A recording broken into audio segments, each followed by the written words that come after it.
Merhaba arkadaşlar, Castle Chess TV kanalına hoş geldiniz. Bugün sizlerle 2026 yılında düzenlenen International Chess Open Grass turnuvasında birinci turda oynanan bir oyunu inceleyeceğiz.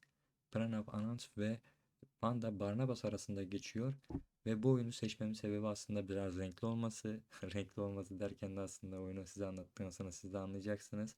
Burada 2606 puanda bir GM'miz ve 2200 puanında bir oyuncumuz var. Bunların arasındaki görme, işte oyunu anlama, bunları anlayacağız aslında burada. Şimdi bakalım arkadaşlar, oyuna geçelim. E4 hamlesiyle başlıyor. Pranav E6 ile buna karşılık vermiş. Barnabas ve merkeze piyon gelerek D4 hamlesiyle devam etmiş. Evet, burada tipik bir Fransız savunması görüyoruz. E6, D5 hamleleriyle devam ediyor. Ve burada direktmen değişmek yerine aslında, yani kırışma varyantına girmek yerine ilerleme varyantını tercih etmiş oldu ve burada direktmen tabii ki buradaki E5'teki piyonumuzu aslında yani tek başına bırakabilmek amaçlı buraya merkeze bir sürüş gerçekleşiyor. Diyor ki tehdidim, ben D4'teki piyonu alacağım diyor aslında. Ve buna karşılık tabii ki izin verilemez buna. C3 en prensipli yaklaşım.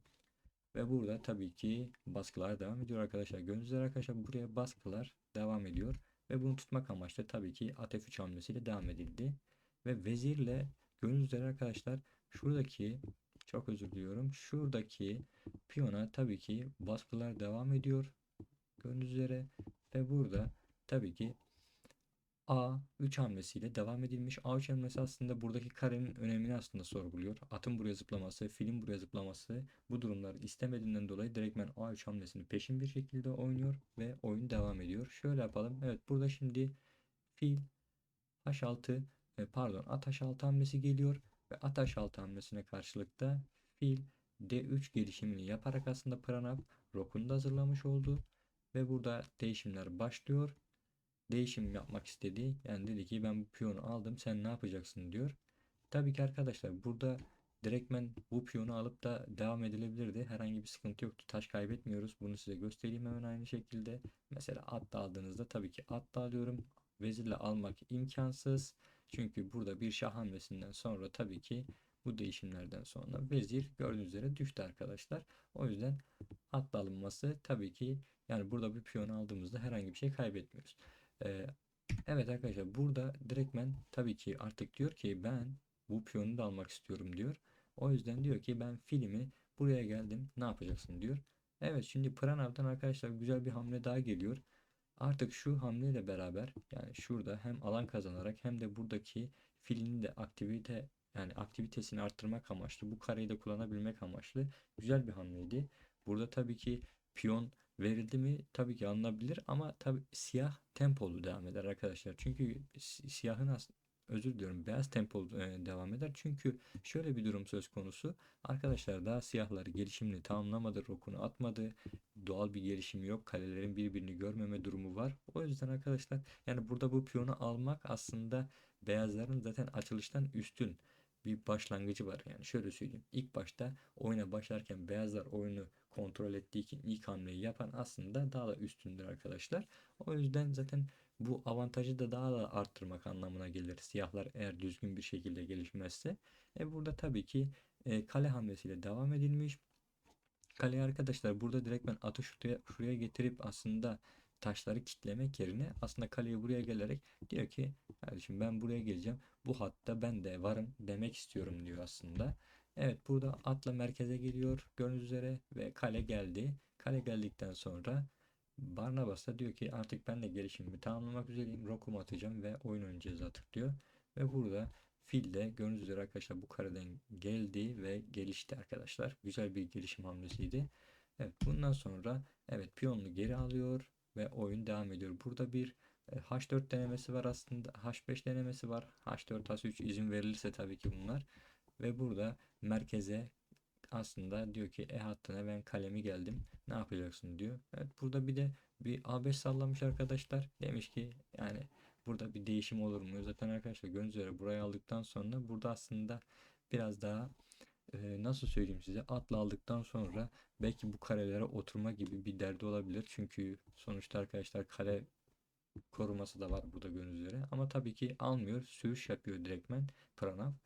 Ve Pranav'ın sürüşünden sonra tabii ki yeniden atla istiyor ama bunu tutabiliyor arkadaşlar A4 hamlesiyle ve değişimler başladı. Yeniden gördüğünüz üzere arkadaşlar C karesini bırakmıyor.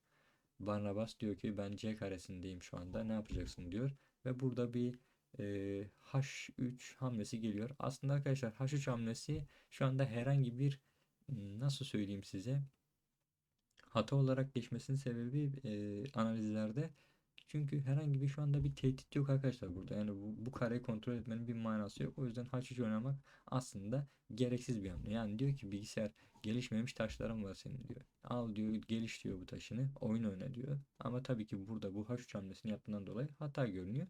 Evet, burada yine devam edelim arkadaşlar.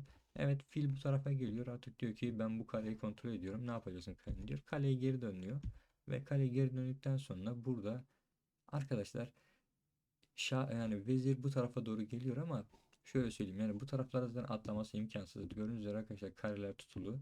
Yani bu vezirin buraya gelmesi de aslında şüpheli demesinin sebebi de o. Yani burada aktif, yani burada aktif bir kareden, yani şuraya basılı bir pozisyondasınız sonuçta vezirle. Ama yani oradan buraya gelince de burada ölü kareler var, anlatabiliyor muyum? Yani burada bir şey yapamıyorsun.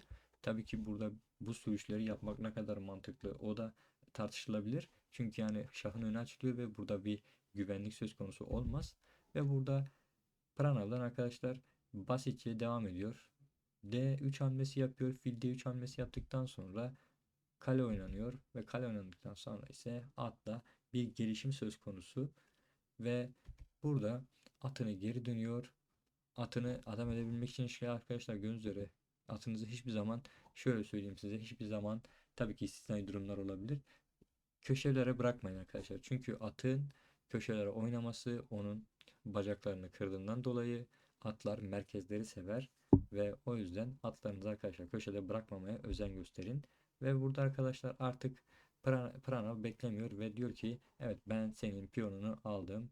Ve arkadaşlar bu piyonu almak aslında şöyle söyleyeyim size, iyi bir yani bu şekilde alırsanız eğer arkadaşlar problem olur. Çünkü neden? Arkadaşlar piyon alıcı muhabbeti var ve burada da bu piyonumuz da tek başına kalıyor. Yani buna baskı yapılıp alınabilir duruma geliyor. O yüzden direktmen şurada yani Barnabas böyle almak yerine diyor ki ben bunu alayım, zaten bu da istekte diyor.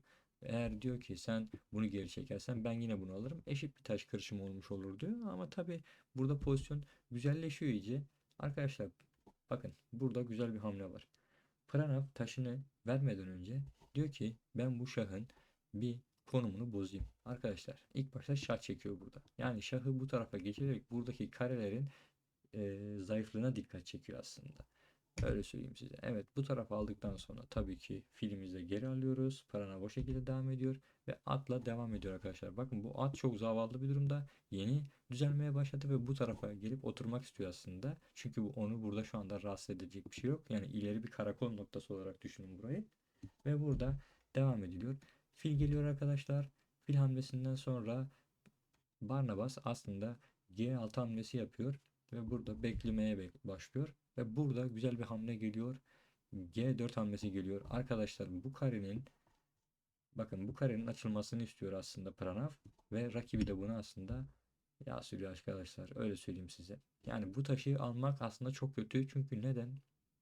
Arkadaşlar görüyorsunuz zaten rakibinizin bunu sürmesinin sebebi, diyor ki sen bunu alabilecek misin? Yani ben alırsan böyle alacağım.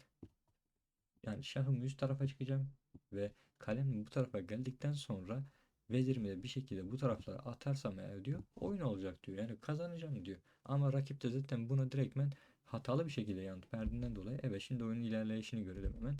Evet, şimdi Pranav arkadaşlar hamlesini yaptıktan sonra burada Barnabas'tan vezir F8 hamlesi geliyor. Amacı ne bilinmiyor tabii. Öyle söyleyeyim size. Yani aslında amacı ne bilmiyor derken, yani burada aslında filini gelip oyun oynamak istiyordu. Yani vezir tehdit etmek istiyordu. O tempoyu vermemek amaçlı bu şekilde geldi ama bu da ne kadar etkili bilemiyorum. Şimdi arkadaşlar burada beklenen hamle geliyor aslında. Şah G2 hamlesi geliyor. Diyor ki ben şah çekeceğim. Oyunu bitireceğim diyor. Yani burada tabii ki at da geri geliyor. At da geldikten sonra şah ilk başta çekiliyor. Ve arkadaşlar hamle bu. Yani diyor ki Evet, ben böyle bıraktım. Mat istiyorum şu anda diyor. Ne yapacaksın diyor. Evet, diyor ki ben atımı aldım. Ama arkadaşlar tehdit bitmiyor. Gördüğünüz üzere arkadaşlar bu piyon halen dokunulamıyor. Bu piyon da aslında burayı kesiyor. Burada böyle bir hamle vardı. Evet, burada basit bir oyun oluyor artık. Kale H4'ten sonra zaten oyun terk edilmiş Barnabas tarafından. Arkadaşlar tabii ki burada artık bir çare yok. Yani vezir buraya geldikten sonra aşağılara inecekler ve oyun mat olacak. Burada yani bir vezir fedası olduktan sonra tabii ki bunu alabiliyorsun. Ondan sonra yine basit bir kazanç oluyor. Evet, bugün anlatmak istediklerim bunlardı arkadaşlar. Umarım yayınımızı beğenmişsinizdir. Videomuzu daha doğrusu diyelim. İyi seyirler arkadaşlar. Kendinize çok iyi bakın. Görüşmek üzere diyelim.